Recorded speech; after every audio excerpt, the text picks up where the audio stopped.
Bonjour à tous et à toutes, merci d'être au rendez-vous d'Affaires conclues. Vous le savez, c'est votre nouveau rendez-vous quotidien sur France 2.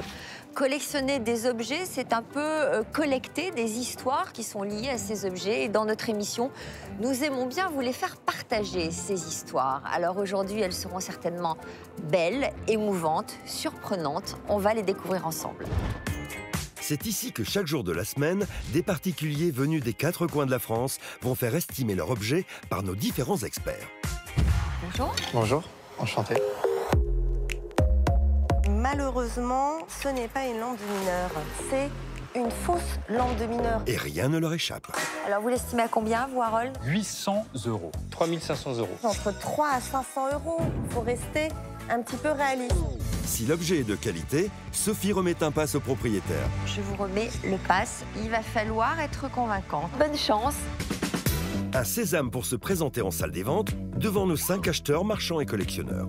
Waouh, génial, magnifique. Les enchères s'envoleront-elles? On va commencer les enchères à 20 €. Moi, je vais dire 300 €. Si je vous mets 1300 sur la table, c'est non? Allez, encore un chouïa. 800, 900.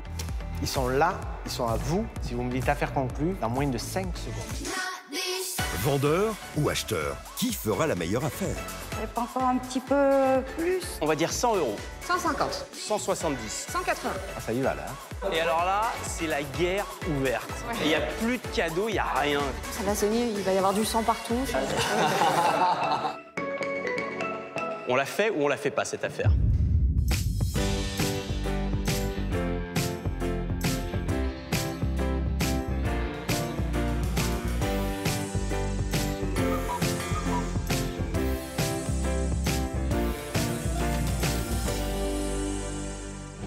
Notre premier vendeur, c'est Joël, un fringant retraité de 63 ans, venu avec une machine à écrire ancienne, mais rutilante.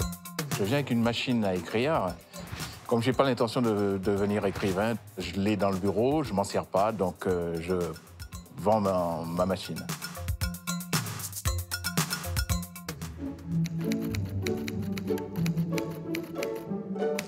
Bonjour. Bonjour, Joël. Bonjour Sophie. Elle est formidable, cette petite machine. Tout à fait. Elle vous vient d'où, cette machine? Alors, c'est un oncle à moi qui l'avait. Et ensuite, je l'ai récupéré puisqu'il est décédé. Et donc, depuis, ça faisait 20 ans que c'était dans mon bureau, au-dessus de meubles, et je m'en servais pas. Alors, vous venez d'où, Joël? Je suis de la Martinique. De la Martinique. Quel endroit en Martinique? Je suis du Lamentin. D'accord. Vous connaissez peut-être? Je connais très Oui, bien. voilà. Et qu'est-ce que vous feriez de l'argent si vous la L'argent, vendez? Si je vends, je vais gâter mes 2 petites filles. Bon, alors, cette machine, Enora, Cette machine, elle a un son on incroyable. adore. On sait que c'est une Continentale Oui. et que c'est une machine à écrire qui nous vient d'Allemagne. D'Allemagne.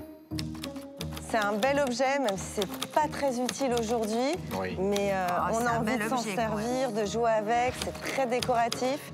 J'ai pas compris comment on se servait du ruban rouge. Alors, le ruban rouge, vous avez juste à faire ceci, ici, le petit... Expliquez-nous tout. Voilà. Et ensuite, quand vous tapez, ben, ça passe au rouge, normalement. Alors, attends. La machine à écrire, elle a été inventée au début du 18e par un Anglais, Henry Mill. Après, on va surtout s'en servir au 19e, bien évidemment. Je ne sais Encore plus tout comment début ça 20e. tape le rouge. Et ça a été remplacé par les ordinateurs aujourd'hui. Mais il y en a eu beaucoup des machines à écrire comme ça, c'est celle-ci. pas une bonne nouvelle. Quand Non. elle commence à dire qu'il y en a eu beaucoup, Oui. je vous signale que c'est pas bon. Mais c'est un modèle que je connaissais pas, qui est vraiment en bel état, de qualité. Donc, vous dites qu'elle date de quand, précisément, celle-ci? Elle doit être milieu 20e. Mais il faut vraiment se dire qu'il y en a eu énormément. Énormément. Parce qu'on pouvait avoir sa propre machine à écrire chez soi, Oui, tout mais à fait. toutes les secrétaires en avaient, Oui. dans toutes les entreprises, sociétés, il y en avait aussi. C'était vraiment un objet très, très courant.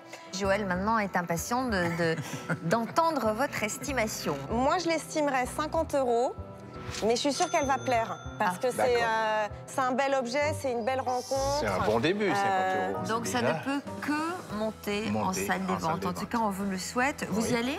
Bien en sûr, salle de Sophie. vente? Bien sûr. Bon, merci Enora pour cette estimation. Je vous donne le pass qui vous permet d'accéder en salle des ventes. Oui. Bon, à bientôt alors. À bientôt, Sophie. Enfin, Merci. peut-être à tout à l'heure d'ailleurs. Peut-être à tout à l'heure, oui. Bonne chance. Merci. Merci Joël. Merci beaucoup. Au revoir. Merci. Au revoir. Ça donne envie d'écrire une petite lettre manuellement. Et là, vous savez pas taper avec tous les doigts? Il n'aura... Là, vous n'avez jamais appris ça? Moi, j'ai appris ça à l'école de journalisme. J'étais agréablement surpris de l'estimation, car Enora m'a estimé 50 €. Je ne peux être qu'enchanté. Les acheteurs seront-ils séduits par cette machine à écrire au charme rétro au point d'écrire une nouvelle page d'enchères? Bonjour. Bonjour, messieurs, dames. Comment vous appelez-vous? Joël, Et qu'est-ce que vous nous avez amené, Joël? j'ai ramené une machine à écrire. Une machine à écrire. Elle est très belle. Et alors, vous pouvez nous en dire un peu plus? Donc l'histoire, c'est un de mes oncles qui avait ça dans son garage et personne n'en voulait, donc je l'ai récupéré il y a 30 ans. Et c'est resté 20 ans dans mon bureau, je m'en sers pas. Je me suis dit, bon, je vais faire plaisir peut-être à quelqu'un. Elle fonctionne? Elle fonctionne très bien, ça a un bon son. Tiens, tu sais comment on fait? Alors, c'est pas une imprimante, hein, c'est un papier par un papier. Je vois qu'on a des surdoués dans l'équipe. C'est des blondes. Bah, si, c'est comme ça, je crois. C'est vrai que j'aurais tout mis, moi. Parce que moi, j'avais la même étant petite. J'ai écrit mes premières rédactions là-dessus. Voilà, Ouais. donc on place le papier et puis tout simplement, on tape. Alors, s'il y a encore de l'encre sur le ruban, voilà. Alexandra, majuscule, appel arrière. Après, je me souviens plus, mais voilà. Ah, mais t'assures, en fait. Ça fonctionne, faites Ah oui, elle Bah, fonctionne. bien sûr. Alors oui, après, tu peux faire ruban rouge, écriture rouge en appuyant sur, je sais, celui-là, Ah ouais. ou noir. En plus, Voilà, c'est ça deux couleurs. positionne à hauteur C'est du... deux couleurs, Ah oui, ouais, c'est rouge un et noir. ruban avec deux couleurs, le C'est rouge pas et le mal. noir. Avec le ruban rouge et noir, il y a peut-être Stendhal qui a écrit dessus. Oui. C'est cela, oui. Alors ça, tu peux dire ça à ton client, mais pas à moi. D'accord. Et dites-moi, cher ami, est-ce que vous savez si on peut encore trouver des rubans? On en trouve encore si on voulait vraiment Alors c'est un faire peu ça? compliqué à trouver des rubans, mais on en trouve quand même. Ouais. Et c'est assez tendance de revenir à la machine Oui, à écrire pour tout à fait. enfin, les écrivains, etc. Les Il y a un retour écrivains. un peu nostalgique à taper. Et... Ouais, c'est assez recherché. Et vous faites quoi, Joël, dans la vie? Je suis retraité. Ah, justement, c'est le moment aussi d'écrire vos mémoires. Oui, mes mémoires sont déjà pratiquement dans toute la famille, car on est toujours ensemble. Du vendredi soir au dimanche soir, j'ai tout le monde à la maison. Bah, ça, c'est bon à savoir quand on va venir vous voir. ça. Bien sûr. Et ça nous arrive de zouker ensemble, Ah bon? les bons petits plats. Ah Ah, oui. c'est tellement sympa, la zouk. Bon, peut-être que si on fait affaire, vous nous montrerez alors. Ah bah oui. Voilà. Bon, Ça alors, motive. cette machine, mes enfants. Ça reste une petite machine à écrire. Hein. En ce qui me concerne, 10 €. Je mets 20 €, parce qu'il y a du zouk derrière.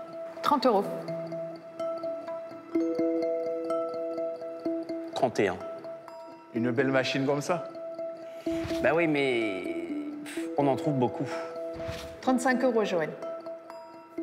45 avec un zouk. 50 avec 2 zouks.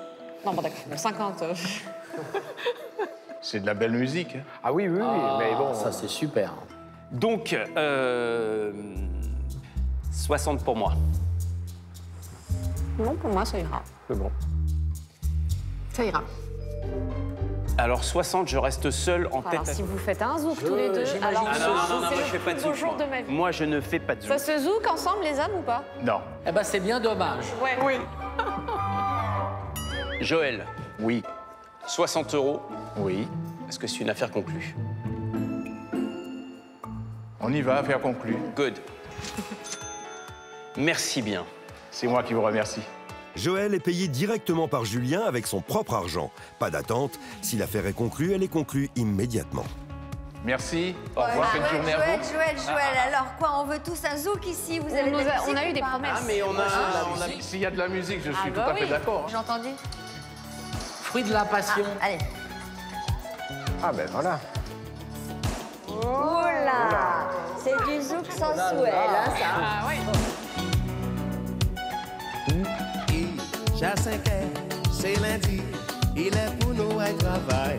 Bon, ça va, Joël? Oui, ça Je va, me oui. débrouille. Oui, très bien. Je me débrouille pas mal Il y a pour pas une de blonde. souci. Paraît-il le matinal, un bon week-end qui est infernal. Non, mais là, il danse... Elle est très à l'aise, Sophie. Là, il danse le zouk européen, là. Là, c'est le zouk à distance. C'est-à-dire que là, voilà. là il reste smart. Il faut le respect. Voilà, parce que sinon, il peut y avoir le zouk plus chaud. Il y a le zouk plus chaud. Voilà. Hein. Bon, on va pas faire de démonstration. On va pas faire de démonstration, parce que le zouk plus chaud, c'est vraiment... Voilà. Bon, merci Joël pour ce zouk. Ça m'a Merci, fait voyager Sophie. un petit peu. Oui. Merci d'être venu nous voir. Merci. Bon, il n'y a pas eu de gros amateurs de zouk alors. Bon, allez, à tout à l'heure. J'ai vendu ma machine. J'ai dansé avec Sophie un petit bout de zouk. Que rêver de mieux? Pour moi, ça a été parfait. Notre deuxième vendeur, Marc, nous arrive avec une collection d'objets ciselés chargés d'histoire. Aujourd'hui, je suis venu vendre des objets de l'art des tranchées, des poilus de 1914 à 1918. Si j'arrive à récupérer la somme que je veux vendre donc mes objets, ça permettra de réinjecter l'argent dans la maison que je suis en train de rénover. Comme c'est étrange tout ça. Bonjour Marc. Bonjour. Vous venez d'où Marc? Donc de Entre-deux-Guy, à côté de Grenoble. Parfait. Alors, vous aimez chiner, vous? Vous êtes collectionneur? Non, ça vient d'une maison que j'ai achetée. Voilà, ça doit être les anciens propriétaires. De quoi s'agit-il précisément? Donc, ça provient de l'art des poilus. Donc l'art des poilus, donc voilà. Les soldats pendant la guerre de 14. 14-18, voilà. Des soldats, et Nora, qui passaient leur temps en sculptant. Voilà, qui s'occupaient, parce qu'en fait, ça a été une guerre très très longue. Guerre de tranchées. Ils sont restés très longtemps dans les tranchées. Et effectivement, ils avaient besoin de s'occuper. Voilà. Ils n'avaient pas beaucoup de matériaux à leur disposition. Et ils ont sculpté des obus. Il faut savoir que parmi ces poilus, il y avait beaucoup de paysans qui sont des gens assez manuels. Il y avait des artisans aussi. On appelle ça l'artisanat des poilus. C'est vraiment de l'art populaire et énormément d'obus ont été recyclés ainsi. Donc avec tout ce qu'ils pouvaient récupérer, ils essayaient de les transformer en différents objets. Là, on voit le couvercle de cet étui. J'en avais jamais vu des objets sculptés comme ça, datant de la guerre de 14-18. Alors là, on a donc un étui qui a été fait avec une petite pièce. C'est vraiment, ils ont travaillé toutes les matières qu'ils trouvaient sur place et ils n'avaient pas grand-chose. Donc les obus, tristement, c'est ce qu'ils avaient le plus à disposition. Et il y en a eu quand même beaucoup de faits et de réalisés. Et les familles les ont gardés par respect, bien évidemment. Est-ce qu'il y a un marché? Il y a un marché, mais il y a quand même beaucoup dans de nombreuses familles françaises. Et en plus, c'est quand même un petit peu particulier comme objet. Même si ceux-là sont beaux de qualité, ils sont rarement aussi beaux, c'est quand même particulier d'avoir un obus dans son salon pour mettre des fleurs. Mais c'est que ça ne rappelle pas forcément de bons souvenirs. Ça ne rappelle pas de bons souvenirs, mais c'est l'histoire française. C'est de l'histoire française. Alors, vous avez une idée de ce que vous en souhaiteriez? 20 € par pièce. 20 euros. Aux alentours de 500 €, quoi. Ouais, un peu plus, ouais. C'est une estimation qui est assez élevée, mais d'un autre côté, j'en ai jamais vu de si belle qualité. Il y en a qui sont vraiment très très peu sculptés. Là, vous avez tout un travail en relief. Alors moi, spontanément, j'aurais pensé à une estimation plus faible. Mais d'un autre côté, il y en a beaucoup, c'est l'effet collection et ils sont très très beaux de qualité. Après, juste ce qu'on peut rajouter, c'est que malheureusement, les objets de la guerre 14-18, ils sont pas rares parce qu'il y en a eu énormément. Et c'est pas non plus les objets qui valent le plus cher parce qu'ils ont été gardés, bien évidemment, par les familles. Moi, j'aurais été plutôt dans les 300 à 400, mais d'un autre côté, j'en ai jamais vu d'aussi belle qualité. Je vais vous rejoindre, 400 €. Ouais, il y a un travail incroyable. Mais ils sculptaient à l'aide de quoi pour obtenir ces Avec les outils qu'ils avaient. Tout ce qu'ils avaient, leurs couteaux, ils pouvaient même faire fondre du métal, peut-être dans leur casque. Pour obtenir les couleurs, là, comme ça, l'obus est de cette couleur, mais il est vraiment martelé, travaillé. Celui-là, il a dû être chauffé. Ils ont dû travailler à l'intérieur pour tordre la matière. Tout à fait. Bon, bien écoutez, je vous donne le pass qui vous permet d'accéder en salle des ventes et je pense que vous allez trouver preneur, essayer de les convaincre. Il y a un prix en dessous duquel vous ne descendrez pas? Pas en dessous de 400. Pas en dessous de 400. Eh bien, bonne chance. Merci. Soyez convaincants. Merci. C'est du bel artisanat. Ce qui est sympa, c'est d'en avoir plusieurs comme ça. Et il y a des paires aussi. L'estimation que je m'étais mise, c'était en 400-500 €, donc ça tombe dans le créneau de l'estimation. Je suis prêt à toute négociation. Je suis venu pour faire une affaire conclue avec les experts et les acheteurs. Les objets de marque dynamiteront-ils les enchères? Avant de le savoir, découvrons notre prochain vendeur, Hugues, venu avec un drôle d'objet mi-vitrine, mi-reliquaire. J'ai trouvé cet objet dans la rue, il a croisé mon chemin alors que je promenais mes chiens un soir. Je n'ai pas d'idée de prix parce que c'est un objet suffisamment insolite, curieux, rare à mon sens. Je ne suis pas sûr de compter sur l'illumination d'un des acheteurs. Mais bon, on va peut-être rentrer dans l'irrationnel et tout peut peut-être arriver autour de ce mystérieux objet. C'est un peu festif. Bonjour. Bonjour, Hugues. Enchanté. Bonjour Hugues. Bonjour Harold. Vous habitez où? À Paris. À Paris. Oui. Et là, vous apportez un drôle d'objet. Oui, un drôle d'objet, une curiosité, absolument. Vous aimez les objets? Les objets, je les aime, ils me parlent, oui, j'aime, oui. Je suis entouré de beaucoup d'objets. Quel genre? Des objets très très divers. Chez moi, c'est très particulier, c'est très, on va dire, 70s, mobilier du 60-70. Et ce genre d'objets, même si ça ne rentre pas dans mon univers, je les collecte et je m'en sépare. D'accord. Voilà. Vous l'avez trouvé où? Alors, je l'ai trouvé dans la rue, bizarrement. Dans la rue? Oui, sur un petit muret au bord d'un square. Je promenais mes chiens une nuit. Et puis, voilà, cet objet a croisé mon chemin. Étonnant. C'est une rencontre. Oui, on a l'impression que... Avec une curiosité, oui, effectivement, on ne sait même pas comment la dénommer. Est-ce que c'est une vitrine, un globe? Non, mais ce qui est rigolo, c'est que même la tapisserie, on a l'impression que ça a été travaillé, que c'est une œuvre artistique. Et on a l'impression que ça demandait beaucoup de Que c'est une œuvre d'art en soi. On peut parler d'une œuvre d'art populaire? C'est de l'art populaire, exactement. De l'art populaire, c'est ça? Oui, je ne connais pas la terminologie. C'est exactement comme ça que je l'aurais décrit. C'est quoi? C'est un petit hôtel religieux dédié à la Vierge Marie, avec une statuette en biscuit de porcelaine au centre. La statuette doit dater du début du XXe siècle. Et puis, il y a tout un entourage, toute une construction faite à partir d'éléments un petit peu divers. Il y a un petit peu de dentelle, des fleurs en papier avec des sortes de petits grelots, des vases en porcelaine dorée, un fond avec un papier peint étoilé. Enfin, c'est quelque chose d'assez Alors, c'est drôle. Ça pourrait être quoi? Moi, je dirais que ça pourrait être portugais, peut-être. Alors, ça fait penser effectivement à l'Europe méridionale. Ouais. Ça pourrait être aussi napolitain ou en tout cas de cette partie de l'Europe, Europe du Sud, parce que en Europe du Sud il y a une piété très grande pour la Vierge Marie, et ils ont fait, on connaît des petits hôtels comme ça. À Naples par exemple, à tous les coins de rue, on a des petits hôtels au coin des immeubles, et les gens viennent déposer des fleurs, viennent allumer des bougies. Donc c'est vraiment l'expression d'une foi populaire, un petit peu naïve, mais je trouve assez touchante. Ah oui. Ça a un côté festif et très sincère, je trouve. Alors moi, ce qui me fait penser au Portugal, c'est le bleu. Oui. Le bleu. Effectivement. Mais comme souvent dans les objets d'art populaire, les influences sont multiples et on n'est pas capable de dire précisément de quel pays ça vient. C'est vraiment original. C'est très amusant, ça peut aller dans toutes sortes d'intérieurs, dans un intérieur ultra contemporain, la petite touche un peu baroque, et puis dans un intérieur aussi un peu plus chargé, ça peut matcher. Alors vous n'avez pas une idée Alors là, non, justement, pas d'idée, parce que c'est un objet tellement insolite que justement, ma démarche, c'est pour qu'on me donne une idée, peut-être. Alors, votre estimation, Harold? Je vais donner une fourchette de prix, peut-être, parce que encore une fois, c'est un objet coup de cœur. Est-ce qu'il vous est déjà arrivé de vendre des objets kitsch comme ça, qui n'avaient pas véritablement de valeur à la base, mais qui pouvaient répondre à une demande? J'ai déjà vendu des objets d'art populaire, des objets religieux, un petit peu dans cet esprit-là. Et souvent, les surprises sont bonnes, parce qu'il y a de l'engouement pour ces choses-là. Ça parle aux gens. Bon, c'est une bonne nouvelle, vous avez bien fait de venir. Alors, quelle est la fourchette?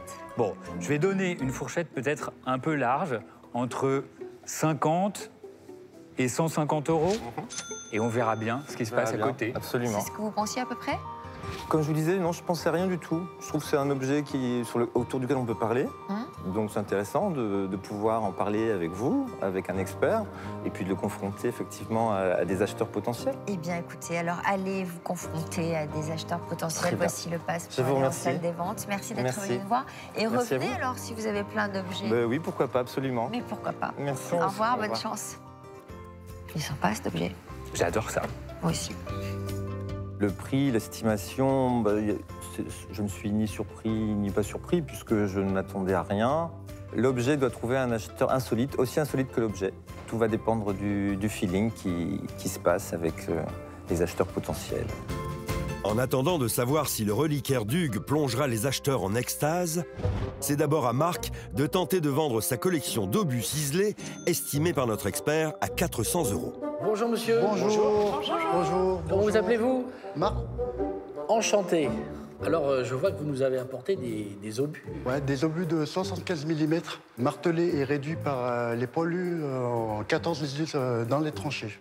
C'est une collection que vous avez de famille ou c'est vous-même? Non, c'est une collection que j'ai récupérée dans une maison que j'ai achetée. D'accord. Et ça, c'est quoi, une gourde? Ça, c'est une gourde des poilus de 14-18. Belle gourde. Beau travail. Ah, c'est du métal. Daté en plus, 1917. Ouais. Situé, la Lorraine. Ouais, tout à fait. Et Donc ça, c'est une boîte à graisse pour graisser les fusils, les armes. Ouais. Allô. Et ça? Ça, c'est fait avec une corne de bœuf et récupérer tout ce qu'ils avaient sur place. Donc là, c'est le corne de bœuf qui a été poli. Dedans, ils mettaient donc du tabac prisé pour se mettre dans les narines, pour éviter les odeurs. Ils mettaient déjà des choses dans le nez à l'époque. Les odeurs nauséabondes de cadavres. Pour éviter les odeurs de cadavres, tout à fait. Ça, ils étaient quand même vachement doués à l'époque. Ça, c'est pour transporter l'eau. Ah d'accord. On savait encore fabriquer des choses. C'était des mécaniciens, c'était. Mais des artistes aussi. Des artistes, bien sûr. Oui, bien sûr. Bon, c'est intéressant. C'est vrai que c'est pas une période de notre histoire qui est très joyeuse. Qui est très joyeuse. Mais bon, tu aimes les poilus, toi, Pierre-Jean, non?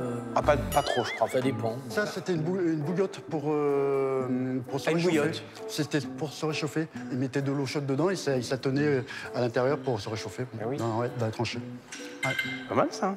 Les autres objets sont presque plus intéressants que les obus façonnés qu'on voit assez souvent. Ouais. Enfin, je sais pas, moi je suis originaire du nord de la France et je pense que dans toutes les familles, quand j'étais petite, tous les grands-parents avaient leur obus sculpté à la maison. Oui, parce qu'ils les ramenaient aux familles. C'était un souvenir des tranchées qu'ils ramenaient aux familles. Il n'y a quand même pas un vide-grenier en France aujourd'hui où il n'y a pas toujours des vases comme ça quand même. Oui, on en trouve assez tous les vide-greniers.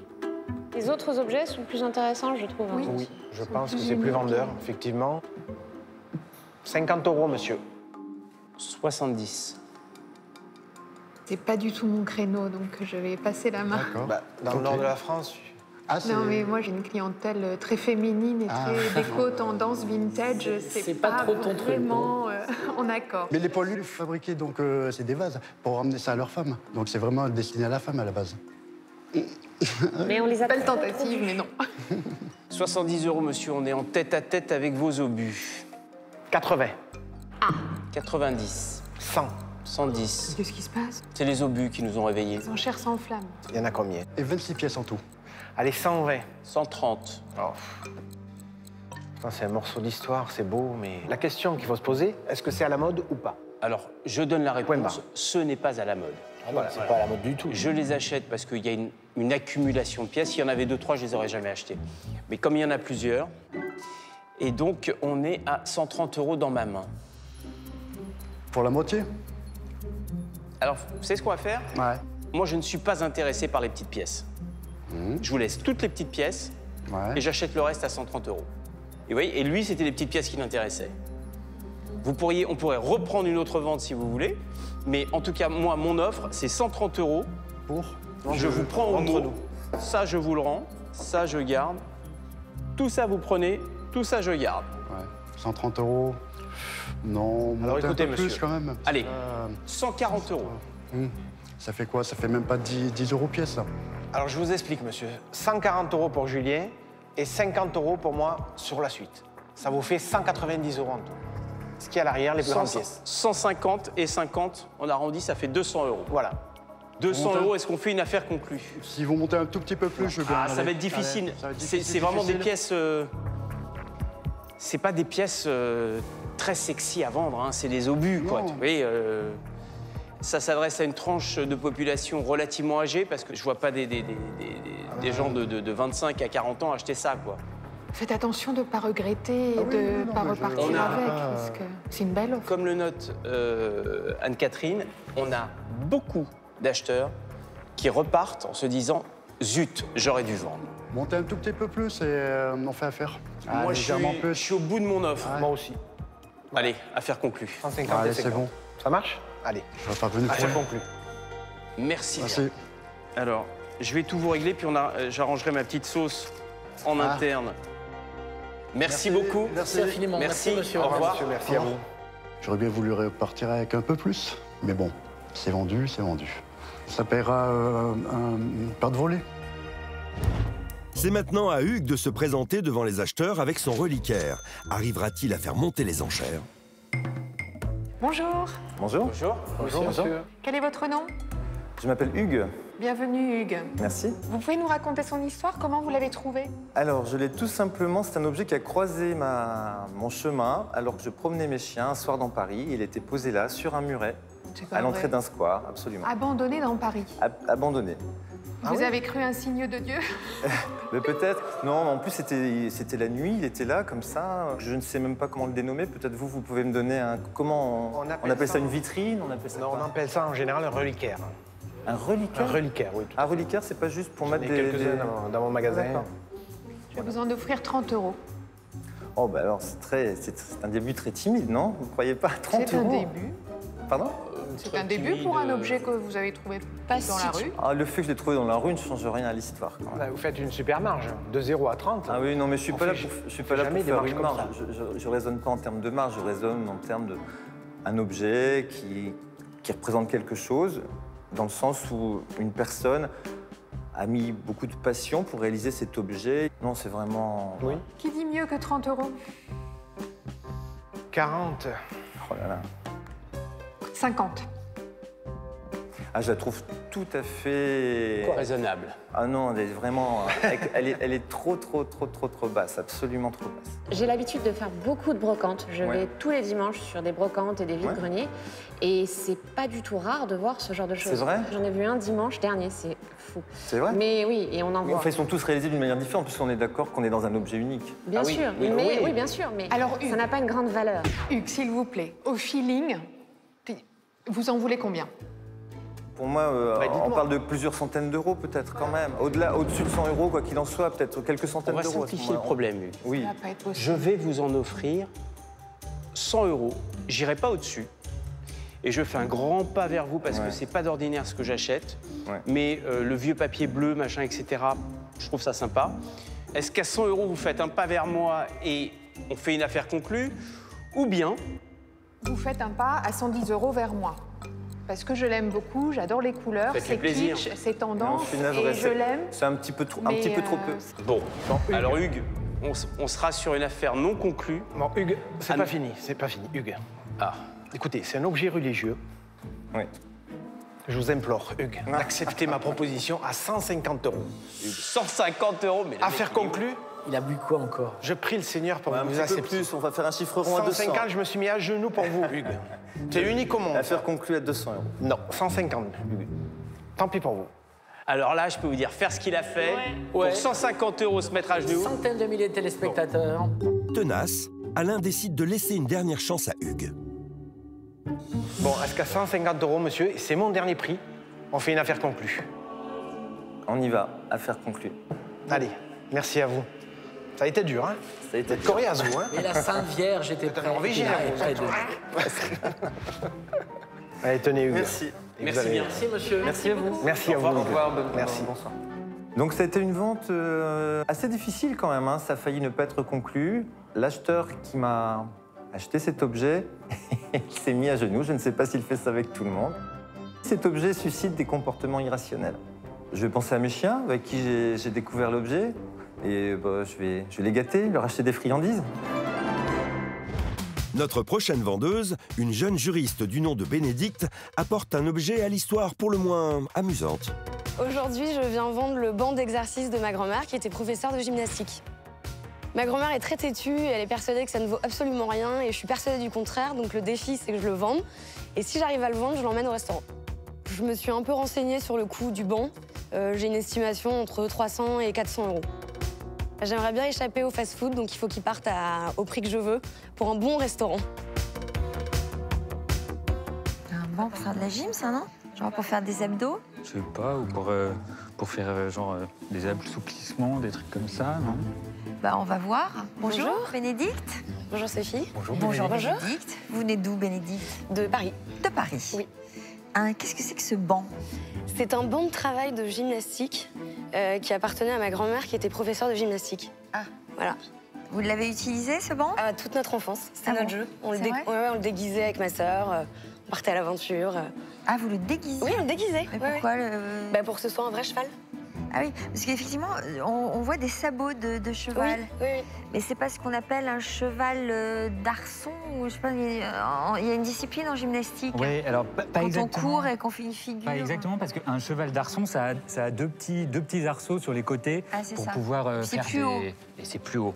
Mais celui-ci, on peut le lever, hein, parce que je vois qu'il y a un petit système. Il y a un petit système qui permet de régler la hauteur. Hein. Ça, je ne savais pas. Vous l'avez jamais fait? Plus haut ou Je pas? l'ai jamais vu plus haut. Non, il a toujours été aussi bas. Donc vous le déguisiez, donc c'est-à-dire que vous lui mettiez une tête de cheval. On mettait une tête de cheval, on mettait des étoffes pour faire une selle, enfin, on mettait plein de choses. Qu'est-ce que vous faites dans la vie? Je suis juriste. Waouh, très bien. Pourquoi vous vous en séparez? Il prend beaucoup de place dans la cave de ma grand-mère et c'est un challenge. En fait, elle est très têtue, elle est persuadée que j'arriverai pas à le vendre. Ah bon? Et moi, je suis persuadée du contraire. Et on peut pas l'utiliser comme un banc dans un salon, un objet de décoration? Il est plutôt confortable. Il est plutôt sympa. confortable. Il est en cuir? Ah bah oui, c'est en cuir. Oui, c'est en cuir. Et même le piétement est gainé de cuir, sans doute pour pas que les gymnastes se blessent à cause d'angles trop vifs. Et le bleu des sabots est le bleu d'origine? Il a toujours été comme ça. Ouais, moi j'ai l'impression que la peinture est d'origine, effectivement. Elle est un petit peu écaillée. Ça date des années, quoi, 50-60, non? À peu près, oui, je pense. Oui, c'est ça. C'est Alors, exactement un ça. banc de travail, c'est-à-dire quoi? Qu'on s'allongeait, genre comme ça? Je pense qu'il faisait pour faire des abdos? des abdos. Ah oui, je pensais qu'il fallait sauter par-dessus. On devait, je sais Non. pas, faire ce genre de choses, non? Oui, tout à fait. Vous êtes très souple, Sophie. Mais bien sûr, et encore, vous n'avez pas tout vu, cher Harold. Je peux faire des démonstrations beaucoup plus techniques. Donc, alors, il date de quand? C'est les années 50-60. Hein. La patine est jolie d'ailleurs, hein. C'est du cuir avec une patine brune, c'est sympathique. Ça peut effectivement être transformé, pourquoi pas en table basse ou en petit banc dans une entrée. Ouais, Exactement. ça peut être sympa. Exactement. Vous savez ce que vous feriez avec l'argent? Oui, le challenge, c'est que je dois l'inviter au restaurant. Oh, bah ça, c'est plutôt sympa. Alors, estimation d'Harold? Alors, estimation pour cet objet qui est quand même pas courant, hein, on n'en voit pas souvent. Vous n'en avez jamais estimé des comme ça? J'en ai pas souvent vu, j'en ai jamais estimé. Je dois dire que oui. Et j'ai été un peu fâché avec la gym à l'école, du coup, peut-être que ça me parle un peu moins. Moi, je vais vous l'estimer 150 €. Oh, c'est pas mal, 150 €, ça fait un bon resto, hein? C'est pas mal. Je me attendais un peu plus. Ah, vous êtes déçus? Ouais. Ouais, à vous d'aller convaincre les acheteurs, à vous de les séduire, à vous de trouver les bons arguments. Oui, tout à fait. Peut-être que ça peut marcher, hein? Vous partez avec cette idée-là comme plancher, et puis vous allez essayer de faire monter le prix. Je vous remets le pass? Oui, très bien. Non, ne soyez pas déçus, il faut trouver l'énergie de la conviction. Je vais trouver l'énergie. On va essayer de faire monter les enchères. Voilà. Bonne chance. Tout à l'heure, bonne chance. On peut sauter par-dessus? Eh oui. Mais ça ne servait pas... Oula. Il vaut mieux arrêter le sport. on va arrêter tout de suite. Je suis un petit peu déçue parce que je pense que c'est un objet qui est très déco et tendance en ce moment. C'est un objet vintage, il est en très bon état. Donc 150 €, j'aimerais bien qu'on pousse un peu plus haut. Mais on verra bien. Les enchères seront-elles sportives pour le banc de gymnastique de Bénédicte? Avant de le savoir, découvrons notre prochaine vendeuse, Marisé, venue avec un service de toilette en cristal. Aujourd'hui, je viens vendre 3 flacons des années 30 et que j'ai acheté il y a 40 ans à Prague avec une amie. Alors moi, je voudrais les vendre à 150 environ, prix minimum. Marisé. Bonjour. Bonjour. Quelle Ça origine? fait plaisir de vous connaître. Eh ben, moi aussi. Quelle origine, ce prénom? C'est le diminutif de Marie-Josée. Oui. Et je suis de Barcelone. Ah, c'est ça. Je me doutais bien qu'il y avait une petite origine étrangère. Exactement. Alors, vous adorez chiner, vous adorez les brocantes. Ouais. J'ai fait que ça pendant pas mal d'années. C'est vrai? Qu'est-ce que vous collectionnez? Des objets, mais sans spécificité. Spécificité. Voilà, vous le dites très bien pour moi. Spécialidad, comment vous voilà. dites? Spécialidad. Spécialidad.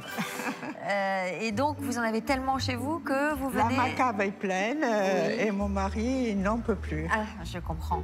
J'ai la fièvre acheteuse, il me dit. C'est vrai. Et alors, pas que pour des objets, alors, j'imagine. Pour des habits aussi. Exactement. Oui, aïe, aïe, aïe, aïe, le pauvre mari. Et les chaussures, je vous dis pas. Ah bon, c'est vrai? Alors, qu'est-ce que c'est? Ben, c'est 3 flacons de toilette qu'on mettait sur une coiffeuse ou sur un lavabo. En fait, c'est une partie d'un nécessaire de toilette. Il y avait beaucoup plus de pièces à l'origine. Non, à l'origine, ah oui. Vous l'avez connu que comme ça. À 50 ou 60 ans, oui. Mais vous, quand vous l'avez acheté, il n'y avait que ces 3 pièces. Ouais. Je l'avais acheté à Prague, Ah bon? avec une amie. Oui. Et c'était chez un antiquaire, je me souviens très bien. Donc là, vous décidez de vendre cet ensemble de toilettes. Qu'est-ce que vous ferez avec l'argent? Ne me dites pas que vous allez acheter d'autres objets. J'aimerais bien. Alors, Enora? Donc, c'est une partie d'un nécessaire de toilette qui n'est pas complet. Et en plus, même les éléments qu'on a devant nous ne sont pas complets. Donc là, le flacon à parfum, il manque le haut et la poire pour pouvoir se parfumer. Donc ça, c'est un petit peu dommage. Et là, par contre, excusez-moi, il manque le cou. Non, je l'ai. Il n'est pas ici. Vous l'avez oublié. C'est pas pratique. Ben oui, mais je l'ai oublié. Alors, le style, c'est vraiment style art déco. Juste après l'art nouveau, où on aimait les motifs végétaux, les représentations féminines, les courbes, les contre-courbes, il y a eu un revirement de situation. On en a eu marre de tout ça et on a fait le contraire, avec des formes géométriques, simples et surtout non figuratives. Mais ces pièces, elles n'ont pas été réalisées pendant la période Art déco. C'est plus tardif que 1910, 1920, 1930. Il y a des dates? Il n'y a pas des dates, mais ça, c'est vraiment, on est après 1950. On n'a pas de signature d'un grand verrier et de toute façon, ça n'aurait pas pu être réalisé par un grand verrier parce que je vois des petits défauts dans les pièces. Cette pièce, elle est née comme ça et là, vous voyez, ça a été mal fini. Vous voyez, le verre, là, il fait comme une petite coulure. Et ça n'aurait pas été accepté dans une grande maison. De même que j'ai repéré aussi certaines bulles d'air. Comme souvent, et oui, je suis désolée. Elle regarde de trop près. près. Mais je suis obligée. Là, ça a été choqué. Vous voyez, l'accident, il fait comme ça, des demi-cercles. Vous regardez à l'intérieur. Donc cette pièce, elle a été accidentée. Vous les aviez mis où, ces objets? Dans votre salle de bain? Dans ma salle de bain, sur le lavabo. Oui. Vous en êtes servi, donc? Oui, pas longtemps, parce qu'après, j'ai acheté encore un autre ensemble. Peut-être plus complet, une autre garniture de toilette? Non, c'était toujours 3 pièces. Toujours 3 pièces? Ah oui, j'ai jamais vu plus de pièces. Ah, mais si, C'est vous qui m'avez... Il peut y avoir 8 pièces, 10 pièces. J'ai jamais vu 8 pièces, 6 pièces, comme vous dites. Mais ça existe, bien sûr. Là, franchement, nous avons un débat d'experts. Mais c'est sûr qu'à l'origine, il y avait un nombre de pièces plus important. Ça dépend à quand vous remontez. Bon, elle est têtue, hein, Marisée. Attention, hein, quand elle a une idée. C'est que j'en ai jamais vu. Jamais. Bon, donc, vous l'estimez à combien, ce petit service, ce petit nécessaire à toilette? Je ne l'estime du coup pas bien cher. Oui. Ça vaut, dans cet état, une vingtaine d'euros. Eh bien, je peux vous dire que je ne le vends pas. Ah. À 20 €, je ne le vends pas. Vous en vouliez combien, vous? Moi, je ne le vendrai pas à moins de 150, alors je ne le vends pas. Alors, je ne vais pas pouvoir vous donner le pass. Non. Eh ben, c'était déjà sympa de vous Exactement, rencontrer. ça m'a fait l'occasion de vous rencontrer. Eh ben, alors, vous reviendrez. Vous reviendrez avec un autre objet. Ah bah, si on a plein la cave, on vous accueillera avec plaisir. J'en ai plein. D'accord. Au revoir, Marie-Zé. C'était un plaisir de vous rencontrer. Je suis désolée. Bah, moi aussi. Oui, voilà. J'ai décidé de ne pas les vendre parce que de 20 € à 150, le prix que je voulais vendre, il y a une marge énorme. Alors non, c'est pas la peine. Je reviendrai avec autre chose. L'estimation de notre experte, Enora, et les prix relevés par Marie-Zé en magasin sont très éloignés. Mais cela s'explique malheureusement par l'état très dégradé des flacons. Marie-Zé ne se rendant pas en salle des ventes, c'est donc à Bénédicte de tenter de vendre son banc de gym, estimé par notre expert à 150 €. Bonjour. Bonjour. Bonjour. Bonjour. Vous vous appelez comment? Bénédicte. Bénédicte, Voilà. d'accord. Vous avez des baskets, vous êtes venu en courant, vous, hein? C'est ça. Vous êtes une Pour le vent, c'est un peu lourd. Vous êtes une sportive. c'est Pas du tout. D'accord. Et donc, vous nous avez amené un magnifique banc de Kama Sutra. C'est ça, tout à fait. Voilà. Voilà. C'est superbe. Alors, j'ai ramené un banc d'exercice qui appartenait à ma grand-mère, qui était professeure de gym. Professeur de là, gym. c'est sérieux. C'est Voilà. sympathique, ça. Oui, tout à fait. Mais d'habitude, c'est beaucoup plus haut, les bancs d'exercice. Qu'est-ce qu'elle faisait comme exercice là-dessus? Non, ça, c'est un banc d'exercice. Ce dont vous parlez, c'est un cheval d'arçon qui est plus haut. Exact. Absolument. Mais quels exercices vous faites sur une chose aussi basse? Alors moi, personnellement, en tant qu'enfant, je jouais à cheval dessus, donc je ne faisais pas d'exercice.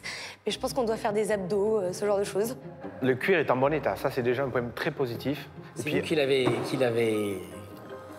l'avez donné cette patine, qui l'a astiqué. Tout à fait. Toute mon enfance. C'est très excitant.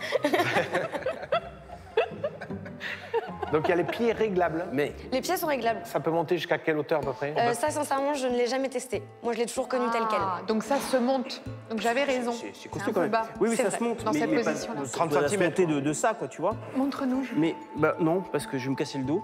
Mais ça monte environ d'à peu près 20-30 ça, cm, ouais. Et il date de quand? C'est les années 50-60. Mais c'est surtout un banc pour une table, quoi. Tu mets une table devant, boum. C'est vraiment Ou une chouette. salle d'attente, c'est joli. Une petite salle d'attente ou Ou chez un chausseur pour essayer tes chaussures. voilà, où Dans une boutique haut de gamme. il y a plein d'autres possibilités d'utiliser ce banc, bien évidemment. Que nous n'évoquerons pas. Non, que nous n'évoquons pas à la télévision. Exactement. Bon, et ben moi ça me plaît et je vais ouvrir le bal à 150. Ah oui, quand Tu même. vas même le fermer. Ah, mais j'aimerais bien. Tu ouvres toujours le bal super haut. Ouais. Bah, c'est-à-dire, je vais pas l'ouvrir à 50 centimes, quoi. Je sais ce que ça vaut. Marge entre 50 centimes et qu'est-ce qui se 150 passe euros. Vous l'avez enflammé. Ah, Bénédicte. 160 Une euros. magicienne. Je laisse le charme opérer. Vous l'avez subjugué. 180, 200. 20, 30. 50, 260. 80, 300. 30. Lourdeur. Bon, ça calme. C'est toute mon enfance. Ah oui? 330, c'est dans ma main. 340. 50, 360. 80, 390. Il m'excite, cela. 400. C'est très déco, hein. Ça passe dans tous les intérieurs. 400 euros. Est-ce que vous êtes prête à vous séparer de tous vos souvenirs d'enfance pour 400 euros?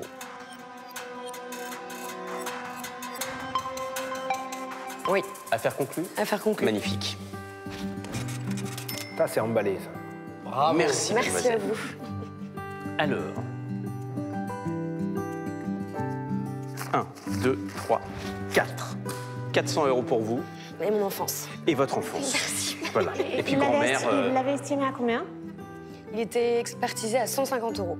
150? Oui. Peut-être que vos yeux, votre sourire, machin, etc. m'ont fait payer un peu cher cette histoire d'adolescence. mais je crois pouvoir m'y retrouver. Merci beaucoup. Merci à vous. Au revoir. Au revoir. Au revoir, merci. Charmante Bénédicte. Charmante, et puis un charmant banc. Bon, et bien voilà, bonne enchère. Et oui, on n'a pas vu le temps passer encore aujourd'hui. Nos vendeurs ont su être vraiment convaincants. Pour participer, c'est pas compliqué. Vous vous inscrivez. Les coordonnées s'affichent ci-dessous. Dans un instant, c'est Grégory Cohen dans Chérie, c'est moi le chef. Bonne fin d'après-midi sur France 2. Merci.